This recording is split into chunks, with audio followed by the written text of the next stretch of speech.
కాసేపట్లో మున్సిపల్ ఎన్నికల ఇన్ఛార్జ్ మంత్రులతో సీఎం రేవంత్ రెడ్డి సమావేశం కానున్నారు. తాజాగా వెలువడిన మున్సిపల్ ఎన్నికల ఫలితాలపై సమీక్షించనున్నారు.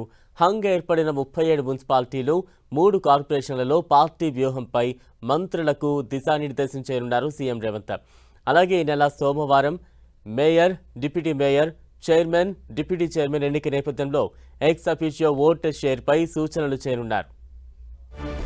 ఇక తాజా అప్డేట్స్ అందించేందుకు మా ప్రతినిధి ప్రతాప్ సిద్ధంగా ఉన్నారు. ప్రతాప్. ఎస్ బలరాం, మున్సిపల్ ఫలితాలపైన వచ్చిన దానిపైన సీఎం రేవంత్ రెడ్డి ఫోకస్ పెట్టిన పరిస్థితి ఉంది. ముఖ్యంగా ఎక్కడైతే హంగ్ వచ్చిన వాటిని ఖచ్చితంగా అధికార కాంగ్రెస్ పార్టీ చేజిక్కించుకోవాలని చెప్పేసి గట్టి పట్టుదలతో ఉన్నారు. అయితే కొన్ని స్థానాలు చూసినట్లయితే మ్యాజిక్ ఫిగర్కు దగ్గరగా వచ్చి కాంగ్రెస్ పార్టీ అయిపోయిన పరిస్థితి ఉంది కాబట్టి వాటిని దక్కించుకోవాలి. లేదంటే కనుక మిగతా పక్షాలు ఎక్కడెక్కడైతే ప్రభావం ఎక్కువగా చూపించినా వాటిని అన్నిటి కూడా ఖచ్చితంగా కాంగ్రెస్ పార్టీ చేజిక్కించుకోవాలని చెప్పేసి గట్టి పట్టుదలతో ఉంది. దీనికి సంబంధించి కూడా మొదట్లోనే వాస్తవానికి మున్సిపల్ ఎన్నికల మొదట్లోనే ఒక్కొక్క పార్లమెంటు వారిగా ఒక్కొక్క ఇన్ఛార్జ్ మంత్రిని వేసిన పరిస్థితి. వారంతా కూడా ప్రతి ఎన్నికకు సంబంధించి కూడా అంటే ఈ మున్సిపల్ ఎన్నికలకు సంబంధించి కూడా మొదటి నుంచి కూడా పూర్తి స్థాయిలో ఫోకస్ పెట్టిన పరిస్థితి ఉంది కాబట్టి వాటికి సంబంధించి కూడా ఇప్పుడు ఇన్ఛార్జీలను కూడా మొత్తం ఫలితాలు వచ్చి వెలువడిన తర్వాత దానికి సంబంధించిన మున్సిపాలిటీని అంతా కూడా మళ్ళీ వాళ్ళే ఫాలోఅప్ చేసిన పరిస్థితి అయితే మరి కాసేపట్లో సీఎం రేవంత్ రెడ్డి తన క్యాంప్ కార్యాలయంలో మంత్రులతోటి ఇన్ఛార్జ్ మంత్రులతోటి ప్రత్యేకంగా భేటీ కాబోతున్నారు. ఎక్కడెక్కడైతే హంగ్ వచ్చిన వాటిలన్నింటినీ కూడా ఖచ్చితంగా మెజార్టీ స్థానాలంతా కూడా కాంగ్రెస్ పార్టీ కైవసం చేసుకునే విధంగా కూడా వ్యూహం రచించాలని చెప్పేసి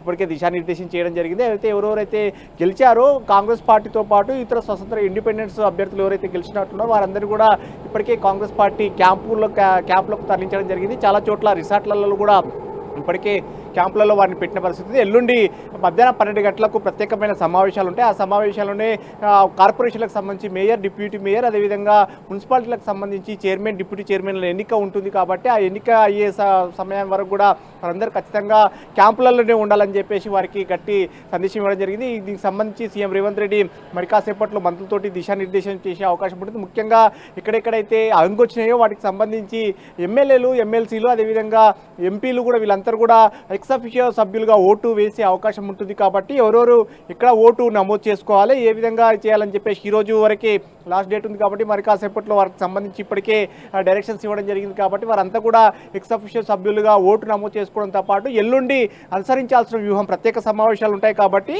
ఆ సమావేశాల్లోనే పార్టీ ఎలాంటి అనుసరించాలి, వ్యూహం ఎలాంటి అనుసరించాలి, మేయర్ కానీ డిప్యూటీ మేయర్ అదేవిధంగా చైర్మన్, డిప్యూటీ చైర్మన్లో హస్తగతం చేసుకునే విధానికి ఎలాంటి వ్యూహాన్ని అనుసరించాలనే దానిపైన కూడా ప్రత్యేకమైన ఫోకస్ పెట్టడం జరిగింది. ముఖ్యంగా ప్రధానమైన కార్పొరేషన్లు అయితే చూసినట్లయితే నిజామాబాద్, కరీంనగర్ వీటిని కూడా ఖచ్చితంగా హస్తగతం చేసుకోవాలని చెప్పేసి ప్లాన్ చేస్తుంది. నిజామాబాద్ సంబంధించి ఎంఐఎం సపోర్ట్ తీసుకుని అదేవిధంగా అక్కడ బీఆర్ఎస్ సభ్యుడు చాలా కీలకం కాబట్టి ఆ బీఆర్ఎస్ సభ్యుడిని కూడా కాంగ్రెస్ పార్టీలో చేర్చుకోవాలని చెప్పేసి ఆలోచన చేస్తుంది. ఎక్కడెక్కడైతే తక్కువ పడుతున్నారో వారికి సంబంధించి కూడా బీఆర్ఎస్ సభ్యులను గెలిచిన వాటిని అందరూ కూడా కాంగ్రెస్ పార్టీలో చేర్చుకుంటున్న ఆపరేషన్ ఆకర్షక అయితే ఇప్పటికే శ్రీకారం చుట్టడం జరిగింది. నిన్న గెలిచిన వెంటనే దానికి సంబంధించి మనం షాంపిల్గా చూడవచ్చు. వేములవాడ నియోజకవర్గానికి సంబంధించి వేములవాడ మున్సిపాలిటీకి సంబంధించి అక్కడ బీఆర్ఎస్ నుంచి గెలిచిన కార్పొరేటర్ను వెంటనే ఆది శ్రీనివాస్, ప్రభుత్వ విప్ ఆది శ్రీనివాస్ కాంగ్రెస్ కొండ కాపీ కాంగ్రెస్ పార్టీలోకి చేర్చుకున్న పరిస్థితి ఉంది. ఇట్లా ఎక్కడెక్కడైతే ఇండిపెండెంట్లు కానీ అదేవిధంగా ఇతర పార్టీకి సంబంధించిన గెలుపొందిన వ్యక్తులు ఎవరైతే ఉన్నారో వారందరూ కూడా కాంగ్రెస్ పార్టీలోకి చేర్చుకోవాలని కూడా ఆలోచన చేస్తుంది. దాదాపు 90% వరకు కూడా కాంగ్రెస్ పార్టీ హస్తగతం చేసుకోవాలని కూడా ఆలోచన చేస్తుంది. ఇప్పుడు దాదాపు 36 మున్సిపాలిటీలు అదేవిధంగా 3 కార్పొరేషన్లు పెండింగ్లో ఉన్నాయి కాబట్టి వాటికి సంబంధించి కూడా ఖచ్చితంగా గెలవాలని ఒక గట్టి పట్టుదలతో చేస్తుంది. అయితే దీనికి సంబంధించి కూడా సీఎం రేవంత్ రెడ్డి మరికొన్ని వ్యూహాలను అనుసరిస్తున్న పరిస్థితి అయితే ఉంది. దానికి సంబంధించి కూడా మంత్రులతో మరి కాసేపట్లో 6 గంటలకు తన క్యాంప్ కార్యాలయంలో ఇన్ఛార్జ్ మంత్రులుగా ఎవరెవరైతే పార్లమెంట్ ఇన్ఛార్జీలుగా ఉన్నారో వారితో ప్రత్యేకంగా భేటీ కాబోతున్నారు. బలరాం, ప్రతాప్, అంటే ఇటువంటి రిజల్ట్ను కాంగ్రెస్ అధిష్టానం ముందే ఊహించగలిగిందా? ప్రస్తుతం హంగ్ వచ్చిన స్థానాల్లో స్వతంత్ర అభ్యర్థులు కావచ్చు, వీరు చాలా కీలకంగా మారుతూ ఉన్నారు. వారికి ఎటువంటి వరాలు కురిపించే అవకాశం ఉంది కాంగ్రెస్ పార్టీ వైపు లాక్కునే చర్యల్లో భాగంగా?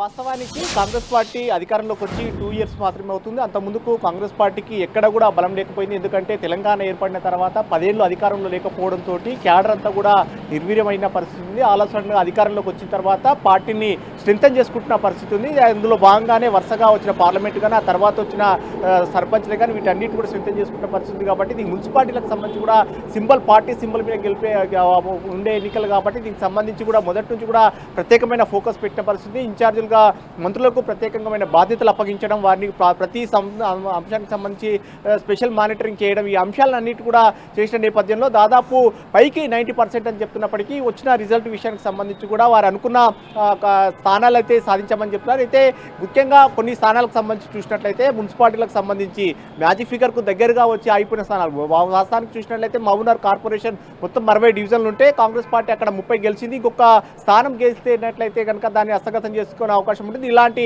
వాటిని అన్నింటినీ కూడా ఏవేవైతే ఉన్నాయో వాటికి అన్నిటి కూడా ఖచ్చితంగా కాంగ్రెస్ పార్టీ కైవసం చేసుకోవాలని చూస్తుంది. గద్వాల కానీ అదేవిధంగా మరికొన్ని స్థానాలు ఏవైతే ఉన్నాయో వాటికి సంబంధించి వాటిని అన్నిటి కూడా హస్తగతం చేసుకోవాలని చూస్తుంది. సో ఈ అంశాలకు సంబంధించి ఎక్కడైతే దగ్గరగా వచ్చి గేట్ దగ్గరకు వచ్చి ఆగిపోయిన వాటి ఉన్నాయో వాటిని అన్నిటి కూడా హస్తగతం చేసుకునేందుకు ఒకవైపు ఎక్సాఫియో సభ్యులతో పాటు అదేవిధంగా మరోవైపు ఇతర పార్టీలకు సంబంధించిన వారిని కూడా చేర్చుకొని ఆయా పీఠాలను అన్నింటి కూడా కాంగ్రెస్ పార్టీ కైవసం చేసుకోవాలని చూస్తుంది. సో మొత్తం మీద దీనికి సంబంధించి ఫైనల్ ఆపరేషన్ అనేది ఇప్పుడు జరగబోతుందని కూడా కాంగ్రెస్ పార్టీ చేయబోతుందని కూడా మనం చెప్పొచ్చు. Balaram. Right, thank you Pratap.